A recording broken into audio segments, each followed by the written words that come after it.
Bring it. The biggest news of the weekend in college football, there were wins and losses. USC, after one really tough game after another on defense, gave up 256 yards rushing to, was it Johnson, with Washington.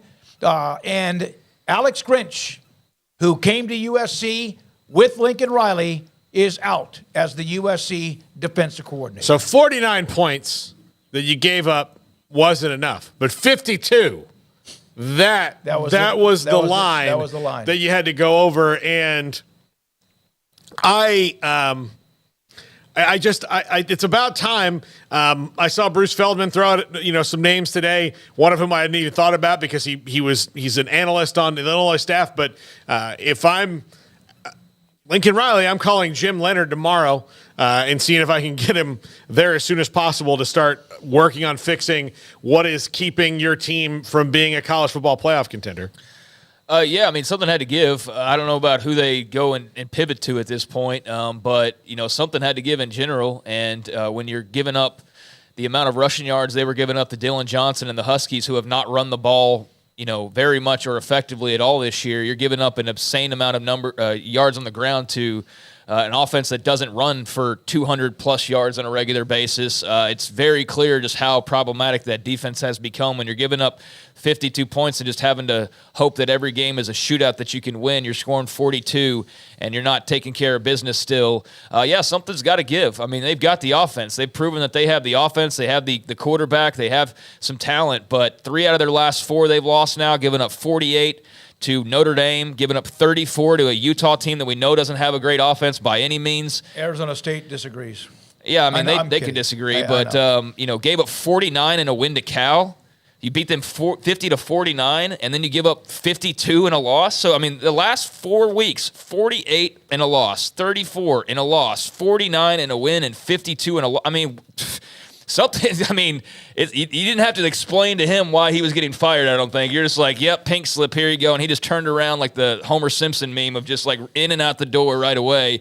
That no explanation needed. That's atrocious, and that has been a direct cause into why they've got 3 losses and all of their dreams of, Caleb Williams' return year and winning back-to-back Heismans and being in the playoff or even winning the freaking Pac-12. All that shattered based on primarily that defense. So, yeah, it's something that he's been able to kind of drag along and keep going for a while. But at this point, it's just you got to make a change. And so, yeah, I was not surprised to see that at all. Just surprised really what took so long. Dylan Johnson's high for the year prior to USC, he had 1 game over 100 yards rushing. No, he had 1 game at exactly 100 yards rushing on 20 carries against Oregon. Other than that, 91-84.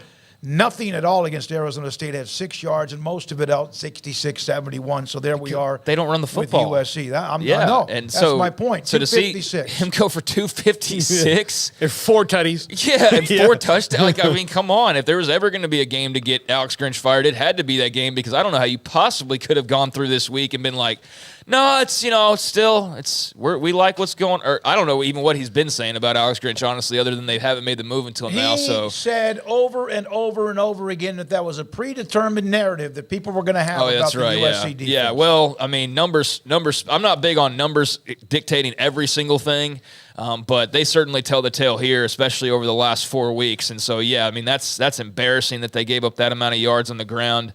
And that was something that was glaring from this weekend for sure. Offensive, defensive newcomer of the year here in just a second from the Big 12. You can drill down in numbers and make them say whatever you want a lot of times, especially when there's variance in them. Yeah. But what you can't, like when the numbers are so overwhelming one way, I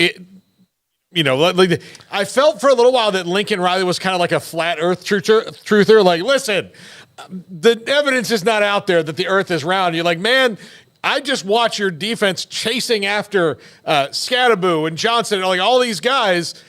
To me, that's evidence. Yeah. Do I need to take you up in a spaceship and show you the round Earth? Because that's maybe what happened. Take Jennifer with you. Yeah. I mean, you're right. And I went back 4 weeks. You go back 2 more weeks prior to that, giving up 41 to Arizona in a win, giving up 41 to Colorado in a win. So, I mean, they were giving up an average of 40-plus points per game on defense over the last 6 weeks. It's one thing a couple of weeks. 6 weeks, they're giving up an average of that many points. So, yeah, that had to get done, and they had to make a change there We'll as ask far as Phil I'm Benedict. concerned. We'll have to ask Phil about that. Phil Benedict just after 5. Okay.